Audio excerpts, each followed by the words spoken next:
told there's some real money in the room. Yes, sir. All right, goddamn me. For the people who don't know, man, let them know who we have in front of the camera. You have in front of the camera, Mr. Marcus. Like he tried to seduce someone. No, for real though, man. Mr. Marcus, living legend. You agree with that? No, I mean I've heard all kind of shit. So, Yeah. you know, it's nice to hear some good things like that. You know Living what legend. Mm-hmm. You know what I'm saying? I been around for a while, for years on years on years, and even to this day, for your name to still, you know, ring bells and be relevant, man. Like how does that even feel? It feels like work. Right. You know, but it feels like it's easy to do when you're just doing you. You know what I mean? When you just living. Yeah. If that comes with it, cool. But it's always, you know. Yeah. Things change from one day to the next, bro. Right. Absolutely, man. So before we even get started, man, what's new in your life?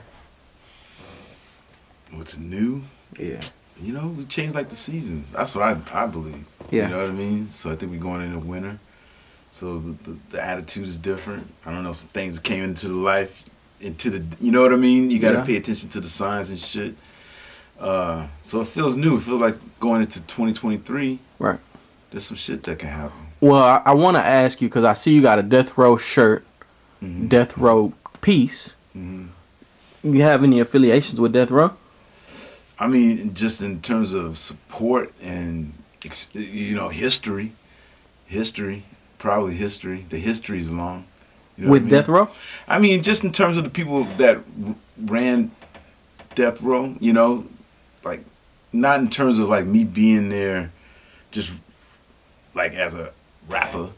Right. You know what I mean? It wasn't my thing, but I was always, you know, I don't know how it happened, man. I just kept being around all these motherfuckers. This is from Snoop. So, okay. You know. So Snoop gave you a Death Row piece? He gave me a Death Row piece. Can you, can we start there? I really wanted to jump into your life, but this, like, man, this damn near fucked me up, man. So how did that relationship come about, you and Snoop? Shit, I don't. You know what? I want to say the first time I met him through Tupac. I met Tupac first, and Tupac brought me to the studio, and it just so happened that day at the studio there was Dog Pound, Daz and Corrupt were up in there. Johnny J was doing the beat. Suge was there, but Snoop was on trial for the murder case. Yeah. He was, and he just came. It's crazy because I was seeing the dude on the news, and then he comes walking in, and I was like, okay, cool. And he was just cool because I was there with Pac, and so me and Pac, I was trying to, you know, I was all about trying to impress Pac, trying to kick it with him, trying to observe. How did you and Pac even get together? Pac reached out. He reached out when he got out of jail and he came here. I guess the way I figured it out is that cats used to watch pornos when they would be in the studio making music. You know what I mean? Right. So and they all had, you know, screens in there, so they'd be watching the pornos.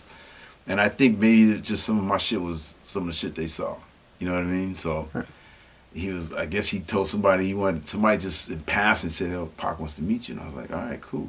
I want to meet him. You know what I mean? Yeah. And shit, because you know, that's all me and my boys were playing was Pac. At that time, yeah. Yeah. This had to be what? This was late 90s? 96. Okay. 96. Yeah. Yeah. So you Beginning meet Pac. of 96. He brings you to the studio, and everybody's there. Yeah. Everybody's there. Snoop comes walking in, and Suge, and you know, Roger Troutman was there, MC Hammer was there. You know what I mean? They were all in different rooms. Roger Troutman was in, you know, in one of the rooms recording. It was just, you know, how I looked up on that shit. You know, it was kind of strategic. It was like I knew I was gonna meet up with Pac, and I brought some females with me. And you was ready? Yeah. Let me go ahead. Okay. And he clicked with one of them, and so then that kind of he said, "Follow me." You know what I mean? So I'm following him to Death Row. Right. I met him in Sherman Oaks, and we drove to Death Row which was in like Tarzana area. Right. And so that's where, I mean, it goes back that far. Right. Well, so over time, how did that relationship progress? With Snoop, it probably was consistent because we did the Doggy Style movies for Hustler. We did 2 of those, and the first time we did that was he called everybody in. That was Nate Dogg, Dog Pound, all those brothers showed up at the house, and it was dope. You know what I mean? We shot the movie, we shot parts of the movie, and we just kind of stayed conversing. You know what I mean? Like through the years, me and Snoop been running into each other at parties, watching them DJ, running into the Dog Pound, seeing them out at shows. This is all West Coast shit. Right, you know what I mean? Right. Yeah, all the brothers. So, man, we gonna get back there, but that's how that happened. Right. Am I going too far into it? You know, just let me know. Nah, you not, man, because I'm super interested. So, I really wanted to get back to, before we continued, to the death row situation, right? It's because that's big, you know what I'm saying? Long live Tupac. But just can you continue on the story that you was at? You was talking about how Snoop Dogg walked in the room and y'all developed a relationship like over the years. Yeah. So at that time you were still more cool with Pac though, huh? Well, I met Pac, and you know, Pac was killed that same year, so. Oh, he was killed the year you met him. Yeah. So like, what could have been, should have, you know, it started off dope, you know, and it was real genuine. Like, we're 2 brothers that, you know, love women, love music, you know what I mean? Yeah. Been through some shit. Yeah, you know, I only knew him for the few months. Like, we would talk, I would see him out and about, and then he was gone for a little while. And he did the How Do You Want It video with Ron Hightower. That came around. I saw him there. All Eyes on Me came out, and he was promoting that shit. But it ended. You know what I mean? Right. I mean, there's way more to it. And Ron Hightower, you said that was how you got in the game too. Huh? Yeah. So the relationships was just intertwined, super intertwined. Something like that. That's how, you know, and that's where all that came from. It's authentic. Well, how'd you feel like when he died? How did that affect LA? How did that affect you? Tupac, when he passed, it was fucked up. But you thought he was gonna survive when he got shot, right? Right. But it was fucked up because the dude, you know, I don't think he was even that gangster of a rapper. He was just passionate about it. You know what I mean? And Death Row gave him a platform to, you know, express himself. Yeah. He was artistic. He was an artist. He was an actor. He was an activist. You know, he was so much more than just a rapper. Right. Can I read the notes, man? What are you guys passing back? Well, he was talking about Ron Hightower and how he directed the How Do You Want It video. I thought that was interesting because it's like, man, you directing porn, you directing, you know. That was big. I mean, Pac chose him. You know, Pac went over to him and said, yo, I want you. And I even got the backstory on that, hanging out with Ron. Ron told me the backstory how that happened. How'd that happen? You know, he met Pac at a Death Row function. They were like giving some, you know, they were like throwing a Christmas party or something. And somebody that knew Ron invited him. Ron got there and, you know, he was hanging out in the audience. Death Row was doing the thing. It was in Santa Monica Airport. And at the end of the event, everybody was leaving.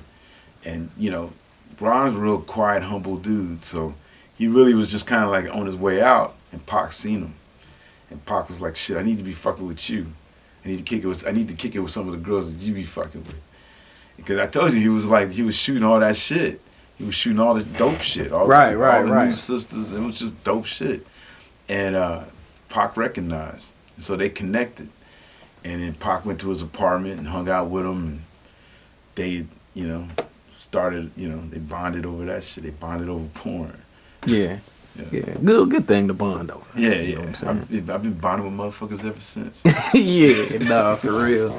So then, how in that transition to the How Do You Want It video? Yeah. So okay, Pac dies, and out of all the people in Death Row, you maintain a relationship with Snoop. Mm-hmm. Yeah. Because we would run into each other. Crazy shit. I always run into them. I remember I was walking through Hollywood and they were doing Doggy Style #2. Mm-hmm. And me and him had done #1. I remember I was walking down Hollywood Boulevard and he's walking down with a group of people and he sees me. He's like, what up, nephew? I'm like, yeah, I'm chilling. And he was like, I said, I just came from the club about that. He said, yeah. He said, you gonna be on the movie tomorrow? And I was like, nah, I didn't even know about it. He's like, oh, you didn't know about it? And I was like, nah, nobody told me. He was like, oh, hold up, I'm gonna fix that.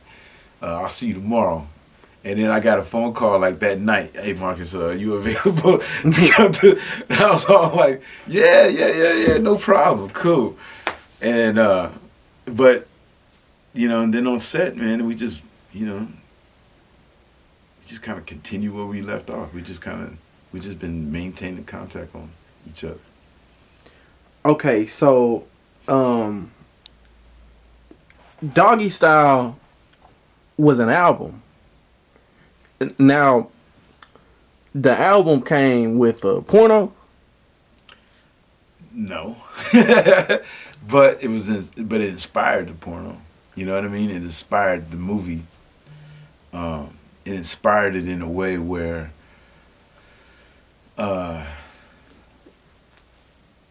everything that was happening in the album, in the music, we were trying to bring to life in the movie. Right. Okay. Oh, interesting. Mm-hmm. Makes sense. I feel like I gotta go. Have you ever seen it? I've never seen it. Okay, I can tell. Yeah, I've never seen it. Yeah, you gotta watch Doggy Style. #1, the first Doggy Style. It's probably hard to find. It's with Hustler. Okay. It's probably hard to find, but it's out there. Mm-hmm. Doggy Style. Probably the best one. About this, man. This real deal history, man. I'm a historian by trade, so anthropologist by trade. So I love it, man. Like that's what I'm here for. I'm here to document history and to let people know who may not know. You know what I'm saying? Hey, real tone, there's some real money in the room.